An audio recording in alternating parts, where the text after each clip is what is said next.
I don't know, set the world fire. I just want some of a baby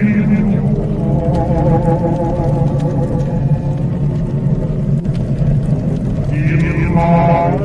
I have a lonely desire.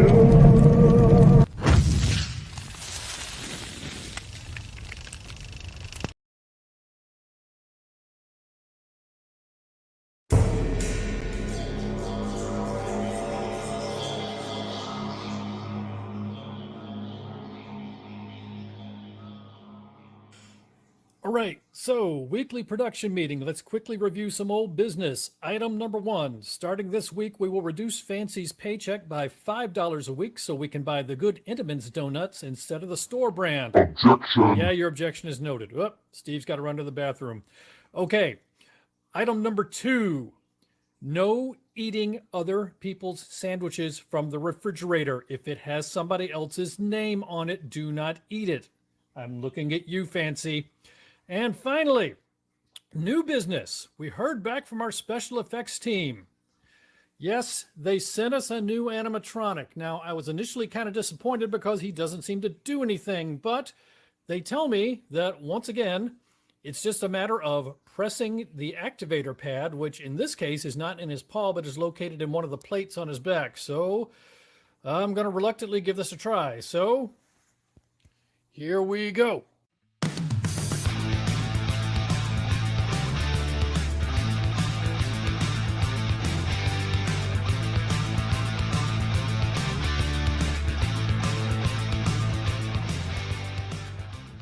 Hello, and welcome once again to Spooky Tales with Steve the Cat, your place for fun reviewing horror movies. I am your host for this evening, Carl the Camera Monkey. Steve the Cat is indisposed. So, we've got a couple of really good movies to talk about tonight, but before we get into that, we've got some housekeeping to talk about. Specifically, we've got a new cast member here at Spooky Tales with Steve the Cat. So, if you tuned in last week, you saw this guy arrive in the mail. This is a new animatronic prop from our special effects shop. Now, we had hoped for something lifelike and adorable. Jury's still out on whether this is either of those. Initially, I was concerned that he doesn't seem to do anything, but it turns out that once again, you just have to press the right spot to activate the animatronic effects. So we have turned him on, and turns out he's actually very interesting. I'm going to let him introduce himself. I am Dr. Edgar Fluffosaurus, Professor of Monsterology at George Mason University. I am the recipient of the prestigious Raymond Burr Award for Lifetime Achievement in the fields of kaiju studies and lyrical dance. So, you know, here at Spooky Tales with Steve the Cat, we're not filmmaking professionals. We're just enthusiasts, so we learn new stuff every week just like the rest of you. One thing that I did not know until this week is that every animatronic ever used in the history of filmmaking has been a vessel holding either a disembodied spirit or a demon. That explains Fancy the demonically possessed animatronic. But did you also know that Bruce, the animatronic shark used in Jaws, was actually a vessel holding the spirit of a 12th century Scottish monk, one who coincidentally was terrified of water. That's why the animatronic was always broken. The giant bat that was used in Fright Night holds a demon named Heinrich, the goat hugger. Not exactly sure what that's all about, but that's who it is. And finally, we have the disembodied spirit of Professor Edgar Fluffosaurus here on staff with us. So, there you go. The good news is we now have a professional monster expert on staff. So we'll be letting Professor Fluffosaurus host a little segment of the show later on. But for right now, let's get to our movies.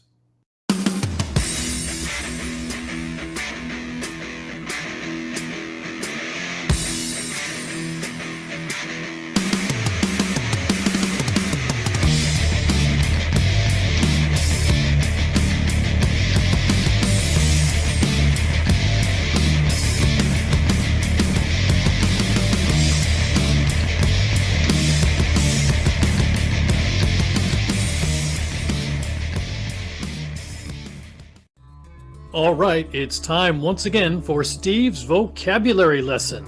This is the part of the show where we investigate new and dynamic usage of the English language and creative words in an effort to stay ahead of social media bots and algorithms that would otherwise try to ban us. It's a short lesson this week, just one word.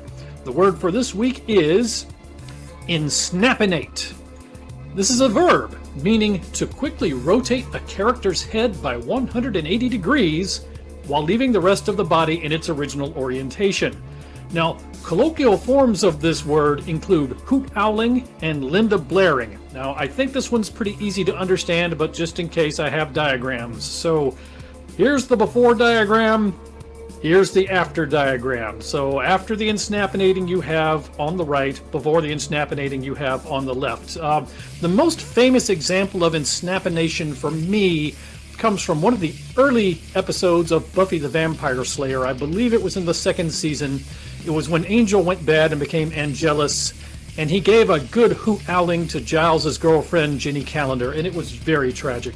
But anyway, that's Steve's vocabulary lesson for this week. Now, the reason we have a short vocabulary lesson is because, well, we're doing a creature feature, and it occurs to us that we now have a professional monsterologist on staff, so we're going to be debuting a new feature right now called Monster Chat. So here we go. Enjoy the first episode of Monster Chat. Hello, and welcome to Monster Chat. I am your host, Professor Edgar Fluffosaurus. In tonight's episode we take a closer look at vampires. Vampires are a small species of kaiju native to Guatemala and New Zealand. They have 2 heads, 6 arms, and breathe fire. Because of their small size, vampires tend to restrict their attacks to small coastal fishing villages, first knocking down huts, and then setting them ablaze with their fiery breath. Vampires are not large enough to attack large cities such as Tokyo or Osaka. They are vulnerable to surface-to-ground missiles, cryo-lasers, and black hole guns. Oxygen destroyers are not effective against vampires because vampires evolved in the cold vacuum of space and therefore do not require oxygen. However, vampires do consume large volumes of helium, which accounts for the vampire's distinctively squeaky voice. If you are ever confronted by a vampire, you should swat it on one of its noses with a rolled-up newspaper or magazine, as they are afraid of newsprint. This has been Monster Chat with Dr. Edgar Fluffosaurus. Thank you for joining me. Well, wasn't that great? I tell you, that's just the kind of A+ scholarship that you just can't find on Wikipedia. You can only find that caliber of academic accomplishment here on Spooky Tales with Steve the Cat. So yeah, that was interesting. So in the coming weeks, we will be investigating Professor Fluffosaurus's academic background and try to understand exactly where his PhD came from. But in the interim, let's talk a little more about vampires. Vampires are a staple of movies, going literally all the way back to the days of silent movies. They've been in every movie and TV environment imaginable. You're probably familiar with them already, so let's just hit a few of the high points. Vampires are undead. Their likes include blood, dark places, and gothic fashion. Their dislikes include wooden stakes, garlic, and holy water. Now, in most but not all vampire lore, vampires must be invited into your home, so they can't just sneak into your home and get you without some sort of invitation ahead of time. The most important thing about vampires, the one thing that I want you to take notes on and everybody must understand, is that vampires do not sparkle in sunlight.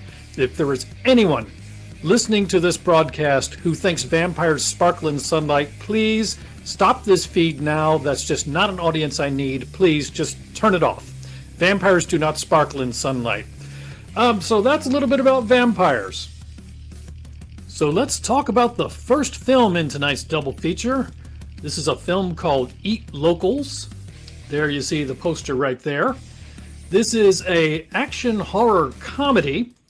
This was released in the year 2017, directed by Jason Fleming. And the cast, it's a large cast. It includes, among others, Freema Agyeman, Charlie Cox, Eve Miles, Billy Cook, and Tony Curran. And there's a good bit to unpack here. So first of all, going through the cast, Freema Agyeman you might know from Doctor Who. She played Martha Jones, possibly the most underrated of all the Doctor's companions. Charlie Cox played Daredevil in the Netflix Daredevil series. Eve Miles was on Torchwood. And Tony Curran obviously has been in a variety of things, but you might know him most famously for his portrayal of Vincent van Gogh, again on Doctor Who. Now, Jason Flemyng, you might know from his starring role in a Guy Ritchie movie called Lock, Stock, and Two Smoking Barrels. Interestingly, this movie brought together pretty much the entire cast of Lock, Stock, and Two Smoking Barrels, again, either appearing on screen or behind screen. For example, Jason Statham appeared in Lock, Stock, and Two Smoking Barrels. He does not appear in Eat Locals, but I believe he was like the second unit director, so he had a job behind the scenes. So in one way or another, all the main actors from Lock, Stock, and Two Smoking Barrels are involved in this movie. So let's talk about this film a little bit. Let's do a quick film summary. This is a British horror comedy. The gist of the movie is that 8 British vampire overlords meet at a secluded farmhouse to have their once every 50 years meeting. Well, why do they have a once every 50 years meeting? That's because in order to maintain their anonymity in an increasingly technological world, vampires have adopted a strict set of rules of conduct to minimize attention. And for those that live in the UK, they have to be especially strict because, as they explain in the movie, they're an island nation, and it's a small population, and it's much more easy to get found out in this day and age. So, as part of the meeting, the vampires are discussing whether they should potentially bring in a new member to replace a member of their Council of 8 who has been breaking the rules. Now, as they're having this meeting and as these events are unfolding, the meeting is interrupted by a team of soldiers who surround the farmhouse intending to kill the vampires. So it's a play on the traditional vampires versus vampire hunters story. In this case, you have 8 modern vampires, some of which actually carry guns, being surrounded by modern-day vampire hunters who are actually soldiers. The vampires have to come up with a plan to break the blockade and escape before daybreak, otherwise, obviously, they will turn into dust and explode. This is a good comedy. It's not a great comedy, it's a good comedy. It's more witty than laugh out loud hilarious. If you're familiar with British comedies, then a lot of them are like that. They're just good, sensible chuckles and just some good laughs all the way through, but you're not gonna, pull a muscle because you're laughing so hard that you roll on the floor. I really enjoyed this. If you're the kind of person that really enjoys like BBC America, you will really enjoy this movie. It's a good movie. Like I said, it's not a 4-star movie. It's not the greatest movie ever made, but I really enjoyed this. I think it's worth watching.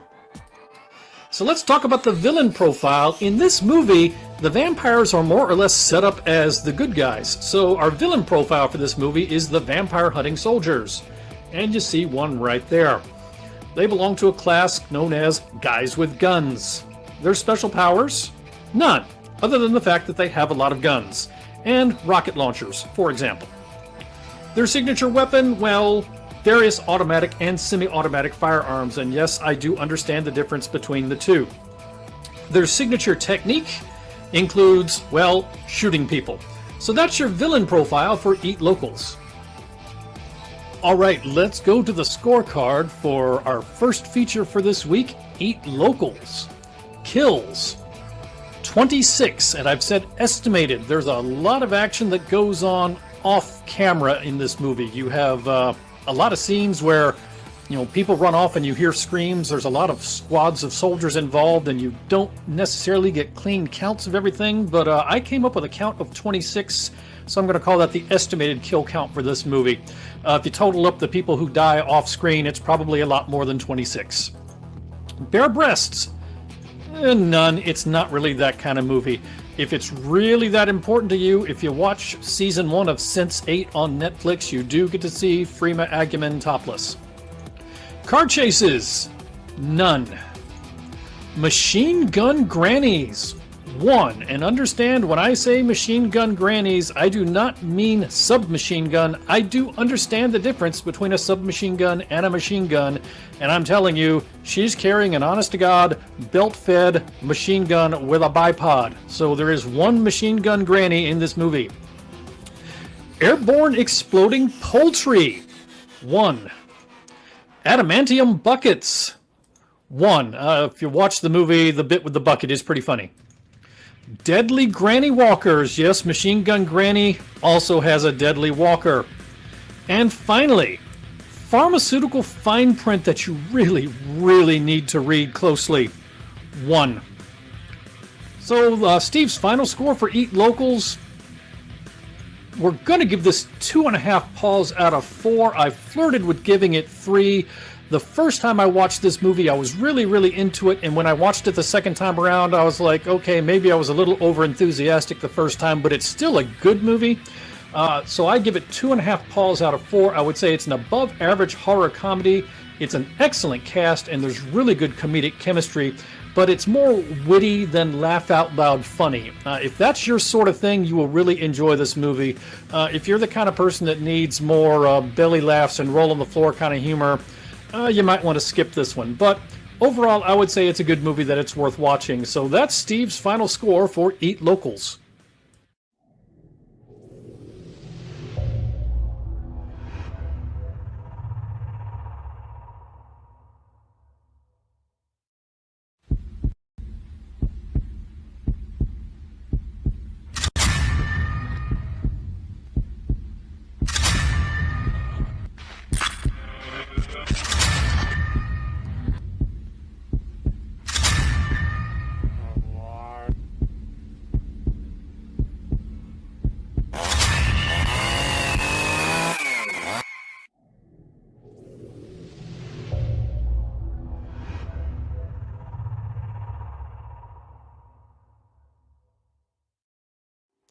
All right, the second movie in our double feature for this evening is The Night Watchman. There you see the poster right there. This is a horror comedy that was released in the year 2017, directed by Mitchell Altieri, and the cast includes Ken Arnold, Dan DeLuca, Kevin Jiggets, Cara Louise, and Max Gray Wilbur. So there's the poster, and right off the bat you see that there were actually some big names associated with this on the producer side of things. I was not aware of that going into this movie. I thought it was just going to be some cheesy horror comedy that two guys had put together with a shoestring budget, and I was very wrong. This is actually a very, very good comedy. So let's do a quick film summary. This is a campy horror comedy about vampires running amok in Baltimore. Although it was not actually filmed in Baltimore, it was filmed in Annapolis, Maryland. I don't know exactly why that is. I assume it has to do with the fact that nobody in his right mind ever sets foot in Baltimore if they can avoid it. This is a vampire movie, but it feels like a zombie movie. It feels a lot like, say, the old Return of the Living Dead, with maybe a little bit of killer clowns from outer space thrown in. When I say it feels like a zombie movie, you know, the way zombie movies unfold is that you start with one zombie, then one becomes two, two becomes four, four becomes eight, and soon you just have a zombie horde. And this movie unfolds very similarly, that the vampires just kind of run amok, turning other people, and you have a larger and larger and larger population of vampires running amok in the city. So as the movie starts, you have an unemployed drummer with no work skills, and he joins a team of 3, shall we say, ambition-challenged night watchmen who work at the offices of a weekly tabloid magazine. Now, on his first night on the job, the body of Blimpo the Clown, a local comedy legend who recently died while on tour in Romania, is delivered to the offices by mistake. Now, there is a laboratory down the street. The coffin is delivered to the tabloid magazine instead of the laboratory by mistake. Unbeknownst to everyone in the building, Blimpo is in fact a newly sired vampire, which, you know, you can figure out because he died in Romania, and apparently everyone in Romania is a vampire. And soon the office, as well as the entire city, is overrun by a horde of vampires. This movie is very campy, and there's lots of blood, and there is a fair bit of raunchy humor. You've got flatulence humor, you've got marijuana humor, you've got poop humor, you've got a lot of different humor in this. This is a very different kind of comedy from our first movie, Eat Local. This is much more of an in-your-face belly laugh kind of movie. This movie is surprisingly well made. I found it very, very funny. I was very pleasantly surprised by this movie. It was much funnier and frankly, much better quality movie than I expected going in. It has a very likable cast. The three Night Watchmen remind me very much of the three guys that work with Paul Rudd in the Ant-Man movies. There's just a lot of good chemistry between them. They just play off each other really well. I was not familiar with Cara Louise going into this movie, but she is a great scream queen. She is like the perfect combination of tough and funny, and I would love to see her in additional movies. I just was really impressed with this movie, and maybe it's because I went into it with low expectations, thinking it was just going to be, cheesy. But I enjoyed this movie a lot.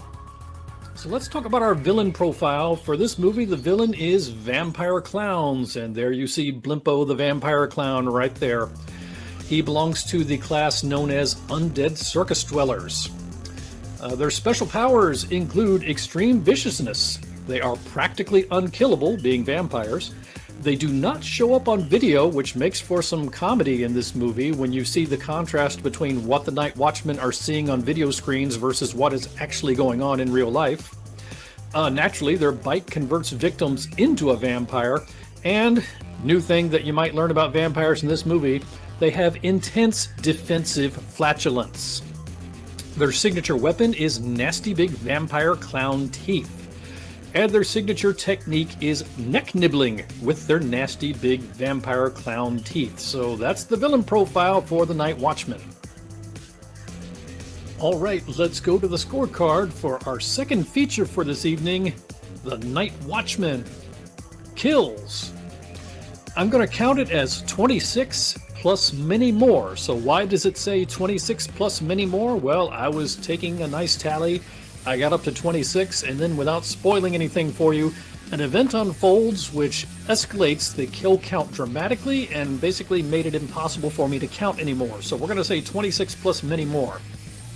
Bare breasts, 6, plus there's some additional locker porn and TV monitor porn. Denogginings, yeah, there is one of those. Ensnappinatings, or hoot owlings if you prefer, there is one of those. Human bowling. There are 2 different incidents of human bowling in this movie. Cougar vampire booby squeezes. Now understand, when I say cougar vampire, I do not mean a vampire of a predatory cat. I mean a vampire of a predatory human female of a certain age. 1. That's one occurrence. It's actually 2 boobies, 2 hands, but 1 occurrence. Honestly, I'm not sure how to score this. The rules on this are kind of elastic. This is not something we have to deal with very often when scoring movies for Steve's scorecard, so just kind of go with it. And finally, rich guys in suits who discover why rich guys in suits don't walk their dogs after dark in downtown Baltimore. 1. Yeah, this is possibly the most realistic thing in the history of movie making. A effete, wealthy man walking his little foofy dog after dark in downtown Baltimore is immediately killed. Now, understand, in the movie, he's immediately killed by a clown vampire, but in real life, he would be immediately killed just by something much more mundane. Steve the Cat headquarters is located in Northern Virginia, so I am not too terribly far from Baltimore, so I am fairly familiar with Baltimore. In my previous career, I had the pleasure of living in the general vicinity of Detroit, so I've had my sampling of Detroit and Baltimore, and let me tell you, if you want to understand Baltimore, start with Detroit and take away the economic prosperity and the competent governance. Baltimore is not a place you want to go. But with your viewing of The Night Watchmen, you also get some bonus features, such as vampire flatulence. Although I can't be sure that it's only flatulence, if you get my drift. The world's worst shot. Ken Arnold with a handgun is just hilarious. The world's worst beatboxer Kevin Jiggett's beatboxing, even more hilarious than Ken Arnold with a handgun. You get vampires hate meatball subs. At least they hate really good ones. You'll understand that when you watch the movie. That did not happen on True Blood. I watched every season. You have an 80s or maybe 90s style rock montage, which I just love. I love the tribute to the old school horror movies when they have like an 80s style rock montage in a modern movie. It was so great. You get a vampire girl-on-girl makeout session. Yes, you read that right. You get a vampire girl-on-girl makeout session. And finally, you have a man bun. How can you be self-conscious? So Steve's final score for The Night Watchman.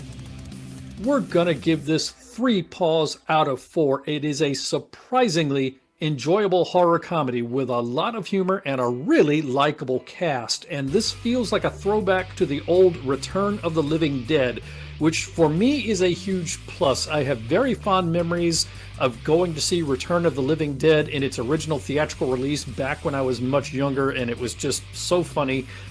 This movie reminds me of Return of the Living Dead in all the right ways. So that's Steve's final score for The Night Watchman.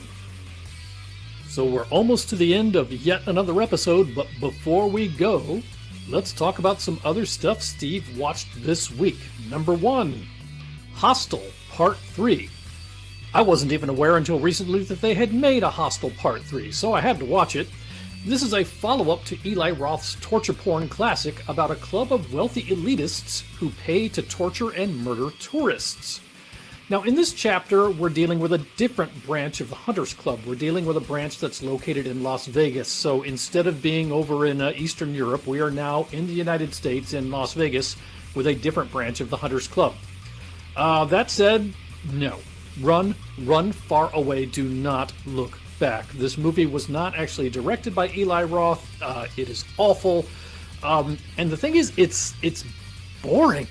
It's boring, and apart from the first killing, and if you're not a torture porn fan, just tune out for a second. But if you're looking for torture porn, there's really not a whole lot of it occurring in this movie. The killings are actually really mundane, with the exception of the very first one. It's like they only had a tiny bit of money to throw at the special effects budget, and so they spent that on the very first killing, and after that it was things like, a guy strapped to a chair and he gets shot with a crossbow a few times. I mean, sure, it's terrible to see somebody killed, but it's not really what you would expect in a torture porn kind of movie. So, no, there's nothing redeeming about this one, just no. Second movie, Metal Face. A guy in a mask kills people while another guy watches on camera. Probably the most notably interesting thing about this movie is that the filmmakers honestly thought that, we're going to do 20 minutes of this movie where we show the lead character driving someplace. Now understand, this is not driving someplace while they give exposition about the character or the story. It's just like 20 minutes of somebody driving someplace and worrying that she's not going to have enough gas once she gets there. And once she finally gets there, she's out of gas and she's very stressed out. But the people that she's there to meet do show up in a four-wheeler, and so there's another 5 minutes of her riding along in a four-wheeler. This is some god-awful filmmaking. It's just people riding around in vehicles. Run far away. Avoid Metal Face at all costs. Number 3, Goddess of Love. In this movie, a ridiculously beautiful woman descends into madness and obsession over a new boyfriend. Now, if you've seen enough movies like this, you kind of know how it's going to unfold. You watch things happen, and you tell yourself, okay, at the end of the movie, we'll find out which of those things actually happened for real and which only happened in her head. It's not really a horror movie. It showed up in my queue, listed as a horror movie, when I was looking at movies on Tubi, but it is not really a horror movie. It's more of a thriller with a couple of violent moments, so I understand why they may have tagged it as a horror movie in the metadata because of 1 or 2 scenes, but for the most part, this is more Fatal Attraction than Friday the 13th. That said, it's not a bad movie. It's not a good movie. It's very mediocre if you know what you're in for and you're okay with that. If you're okay with a low-budget unknown actor, Fatal Attraction kind of remake, fine. If you're looking for an actual horror movie, you want to stay away from this one, not because it's necessarily a terrible movie, just because it's not really what you're looking for. So it was kind of a tough week at Steve the Cat headquarters this week. Definitely avoid Hostel Part 3. Definitely avoid Metal Face. Goddess of Love, only if you're really looking for an erotic thriller kind of thing with just a little bit of violence. Otherwise, I can't really recommend any of these. So that is a very disappointing week of other stuff Steve watched this week. Well, that brings us to the close of another episode of Spooky Tales with Steve the Cat. Join us again next week. We're hoping to score an interview with the demon Beelzebub, because it turns out he inhabits the body of a drummer for a Chuck E. Cheese band in Cedar Rapids, Iowa. In the meantime, be good to each other, have a great week, and we'll talk to you again soon. Bye-bye.